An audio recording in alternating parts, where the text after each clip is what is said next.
Well, thank you very much to the Center for POS. Upal and I are both extremely honored and grateful for this award. Upal sends his regrets that he couldn't make it, but we're really glad that we can talk to you about our paper today. In many respects, this is a very peculiar paper for me to be talking to you about today. As a lot of academic research goes, it sometimes takes many years to get something published. I'd like to think that that improves the quality of the work and lends to a highly polished paper, and perhaps today's honor is one indicator of that.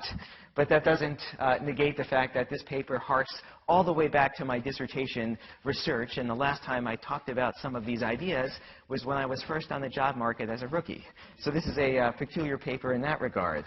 The second reason why this is a rather peculiar paper for me to talk about today is those of you who might be more familiar with my research know that over the last 5 or 6 years, I've been very involved in qualitative research. So you might be surprised to learn that today's talk will be based off of a structural equation model. So what I thought I would do is I would give you an overview of what we did on our paper and then talk to you about how that paper has inspired me to think about this broader topic of being resourceful during change, and has led to 2 other things I've done that are more contemporary. One that I've just finished and one that I've just started. So the starting premise of this paper was to challenge the idea that employees resist change. If you look at the strategic management and change literature, you get almost an exclusive focus on top management teams. And to the extent that organizational scholars focus on employees, it's through this lens of thinking of them as resistors to change. And you've got this tug of war where it's top managers trying to, pull employees to not resist change. And the idea was, is there a way that we can think about change and the remarkable things that employees do if we take a very different perspective about thinking about this? And a lot of my research has focused on this idea of interpretation and meaning making. And I was very interested in, to the extent that you can take what seems like an objectively very difficult and challenging circumstance, and the way that people imbue that circumstance with positive meaning might have a dramatic impact on how they go about doing their job, and in this case, implementing change. So I started with this basic idea that these interpretations are not benign. The way that we think and the way that we interpret aspects of our objective situation could have a very important impact on how we end up acting.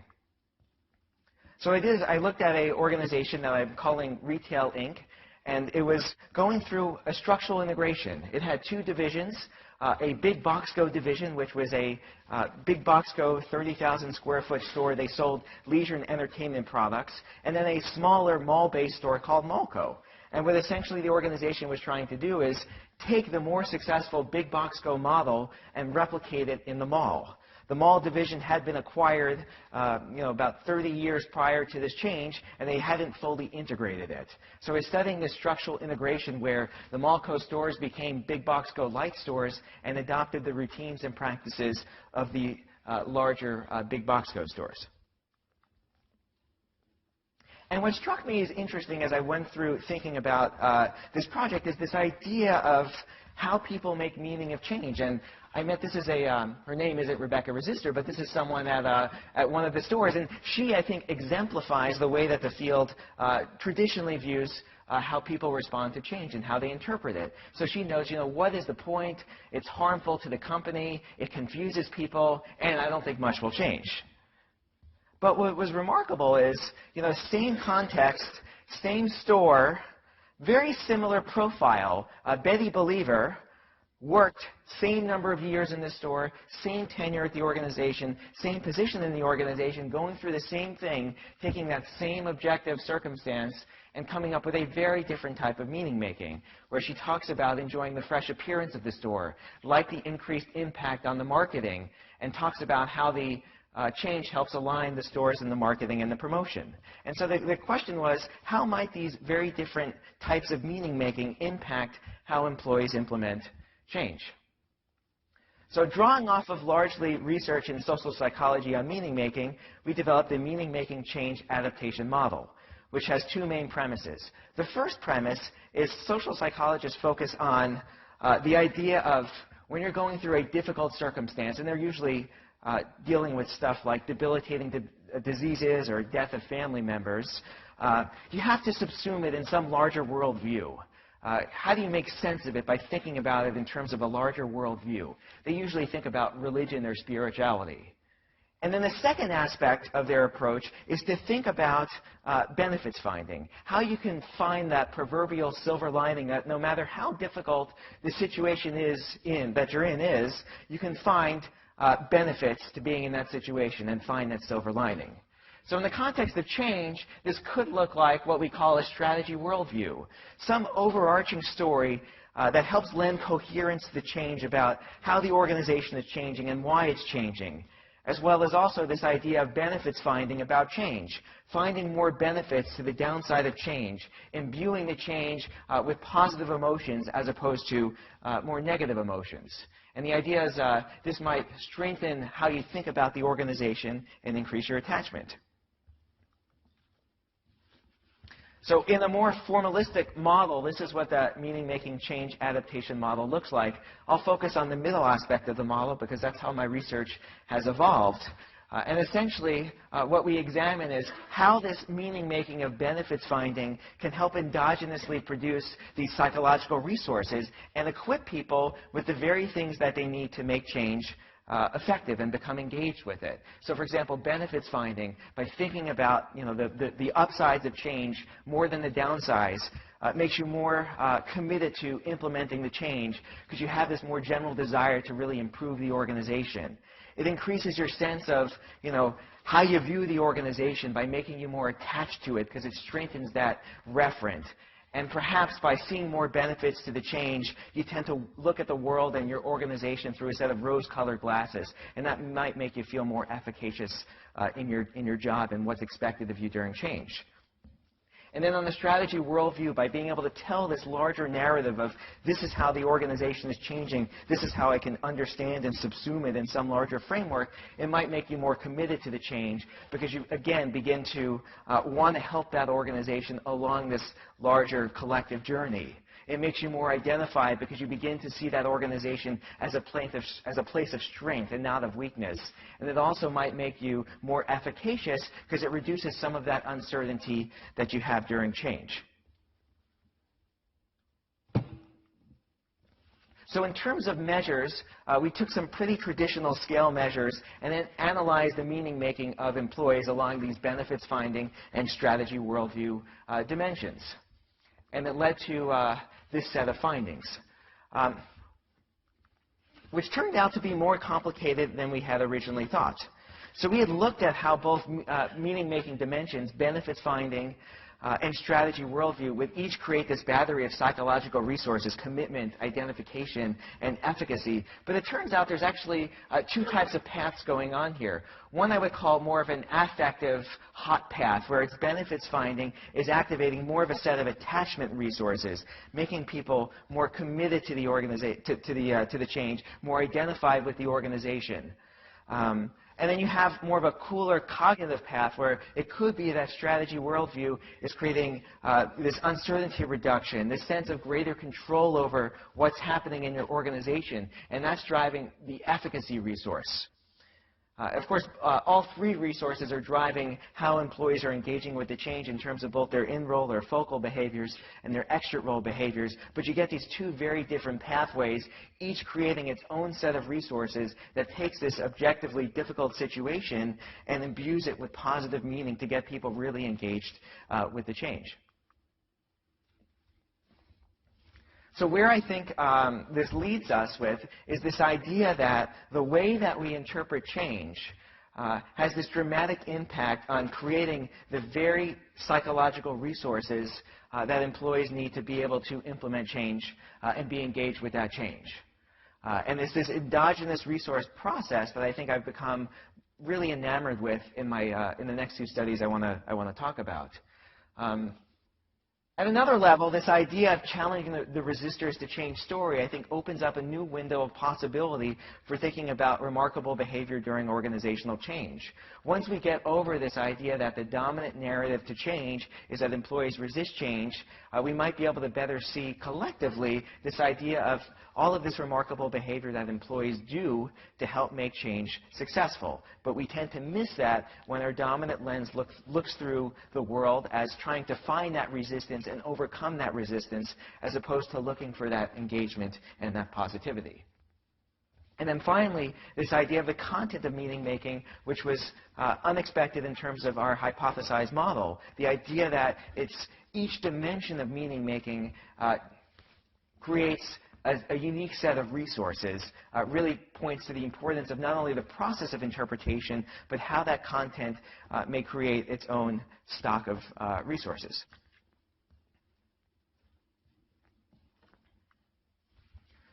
So having talked about kind of my blast from the past, let me look a little towards more contemporary work that I've been doing. And I want to talk to you about this idea that I think was really inspired by thinking about this endogenous production of psychological resources to what I'm calling the resourcefulness during change. And it's the idea that simply by altering the meanings of how we think and we act during change, we can create something of greater value to ourselves and also greater value to the organization. And resourcefulness, I think, is really important during change because employees are often required to do a lot more with a lot less during organizational changes, and that this uncertainty that's often theorized as debilitating during change may also create a new sense of flexibility and opportunities in terms of how people act during change. But as I've learned, and this might be one reason why I find myself more in the trenches with qualitative data, is it's sometimes really hard to see these behaviors unless you get really close and up front. These are not employees that usually have formal authority or power in organizations, and it's about getting on the ground and trying to find this behavior that I think has been very helpful for me. Now, to think about resourcefulness during change, it could be helpful to contrast other ways of thinking about resources. And I would characterize this into roughly two camps. One is this more traditional view of resources as very fixed entities. They're static, and once you consume them, they get used and they're gone for good. And you see this at both macro levels and classic theories of organizations, such as in resource dependence theory, the resource-based view of the firm, but you also see it in more micro theories, such as the conservation of resource theory. And I think what I'm talking about takes a much more dynamic view of resources, where the meaning is constantly changing. There's no sense that a resource is a fixed entity. A resource is how you interpret and how you act on it. So the meaning is always constantly moving. And you can think about this from perspectives such as bricolage or resourcing or endogenous resourcefulness. So in entrepreneurship, strategy folks have begun to talk about this idea of bricolage. And here I think the exemplar is anyone who grew up like I did watching MacGyver, is the ultimate bricoleur of how you can take a Swiss Army knife and do some remarkable things with it. So you can think of bricolage as the organizational equivalent of a MacGyver. Then you have some of Martha Feldman's work on resourcing, which has also been really helpful for me to think about the very actions that put into motion these ideas that a resource is only created through how we act on a potential resource. Opens up the possibility that what looks like some static concept really has a lot of dynamism and malleability towards it. And then some of Jane Dutton's work on endogenous resourcefulness has also been really helpful to, again, realize that organizations have perhaps embedded in them this idea of this wellspring of resources, and it's through action and interpretation that we might be able to access, change, and grow these resources.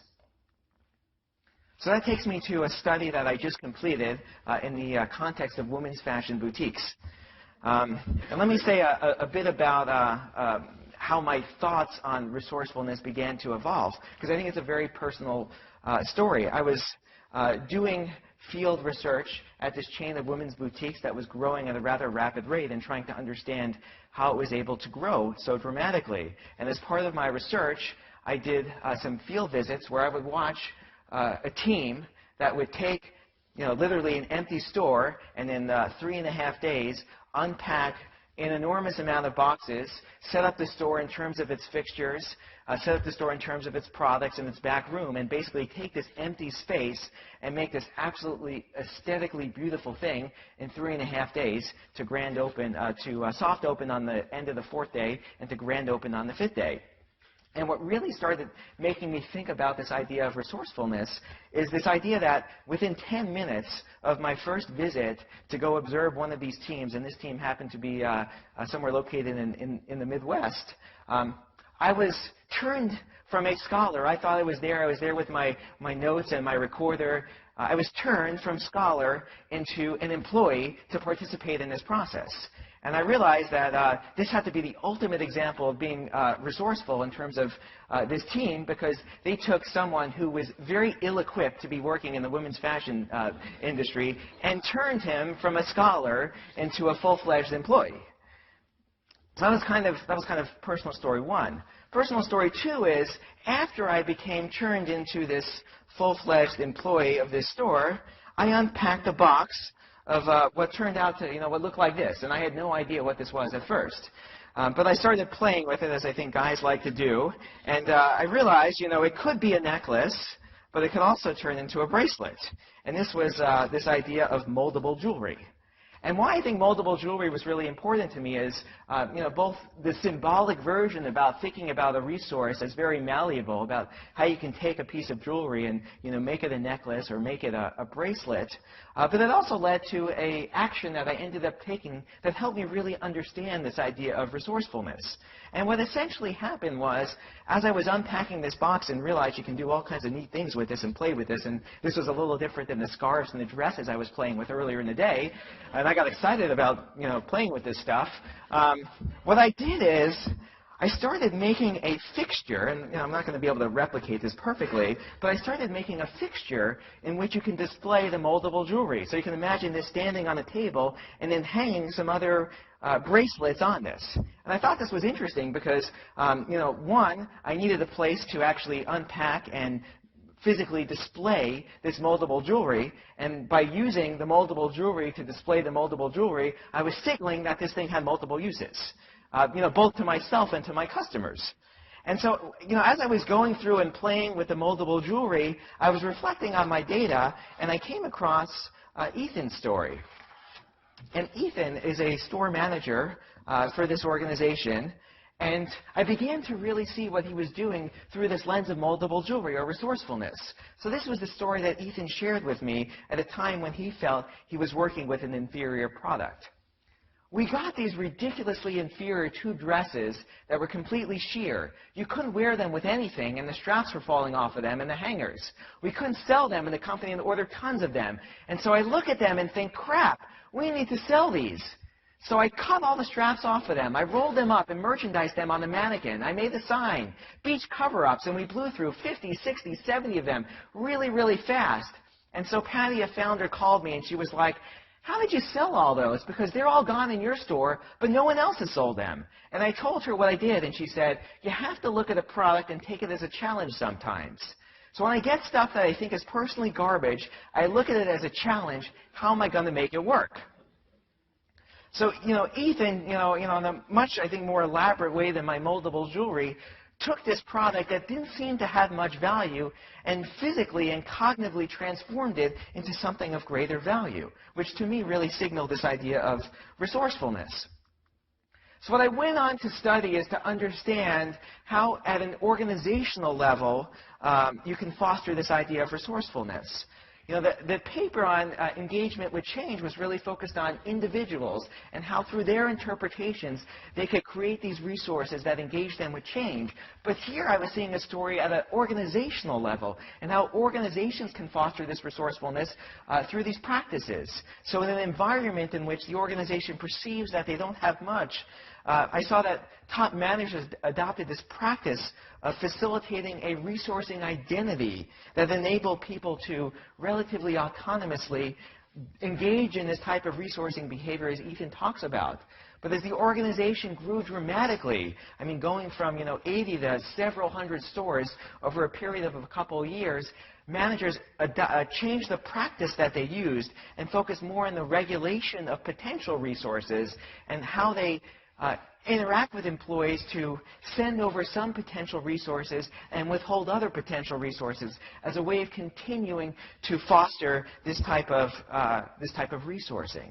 So what I saw in this is an idea of thinking about a more collective model of how organizations can facilitate resourcing, facilitate this idea of creativity through these practices, and how managers are very skillful at changing these practices as their context changes.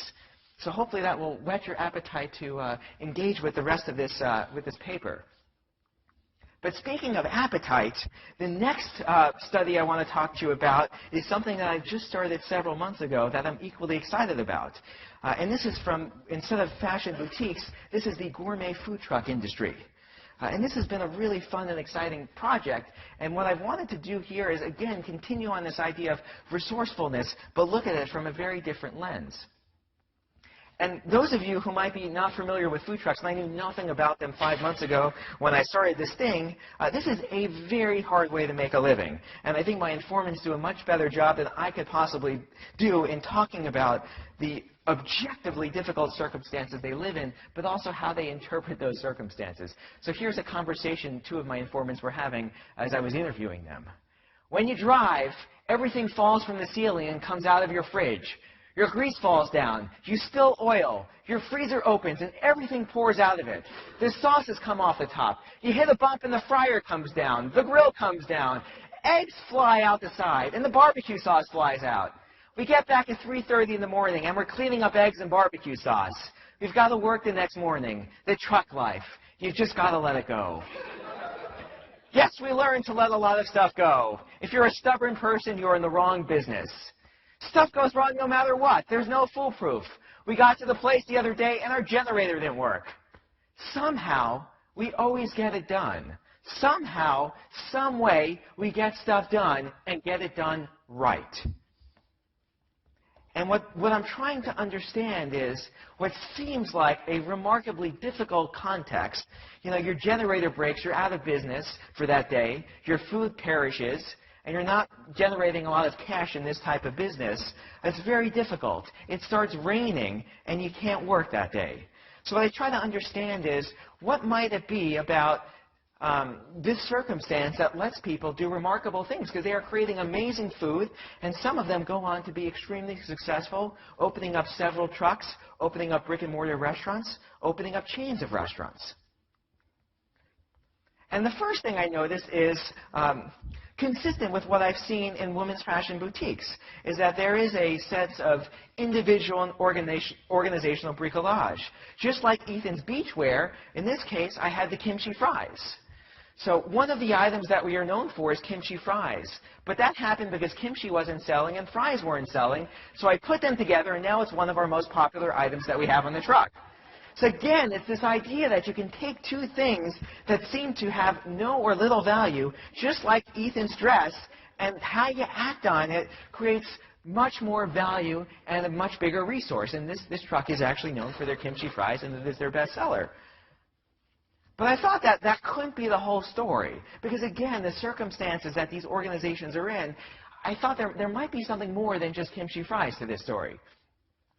So what I wanted to do is to think, well, might there be something not just at the individual, not just at the organizational level, but at the industry level that can foster resourcefulness? And so that's what I'm studying. I don't have the complete answer to this, but what my data seems to be suggesting is that one way that this industry is able to be collectively resourceful is while they recognize the competition that they have with each other, they've also found a way to extensively cooperate and help each other, sometimes to the demise of their own self-interest.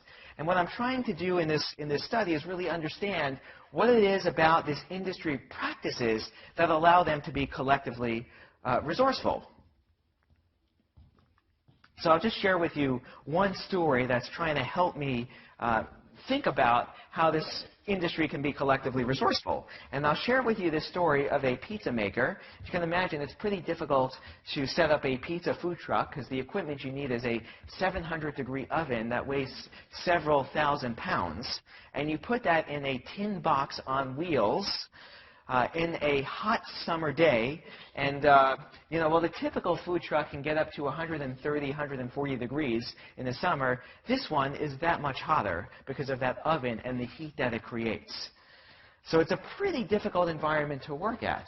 And one day, the pizza maker was going to an event, and there's only several of these events a year, and this is where they make a lot of their money. If you don't get into one of these events and do well, you have a hard time paying your bills because there's a concentrated base of customers that come to this event and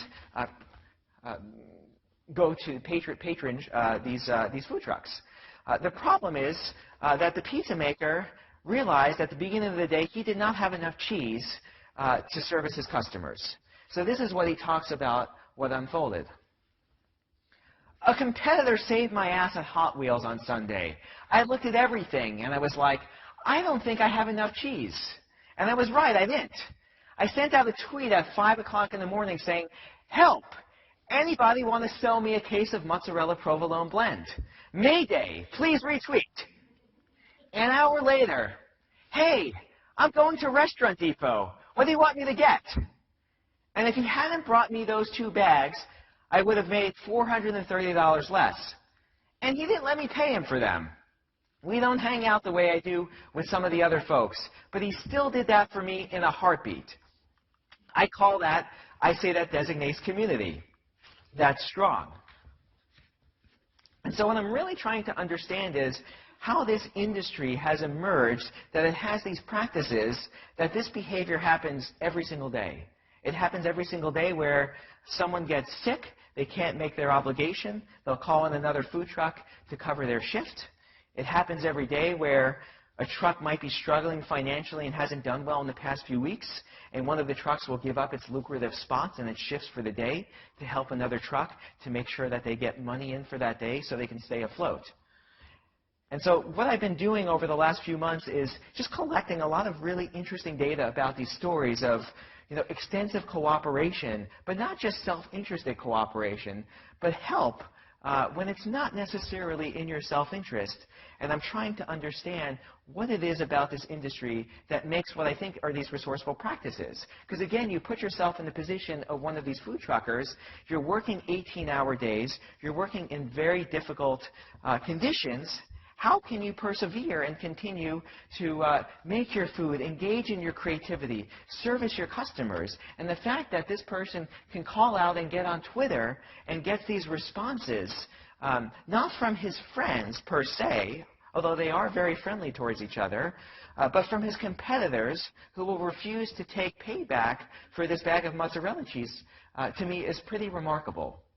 So this story, I think, is to be continued.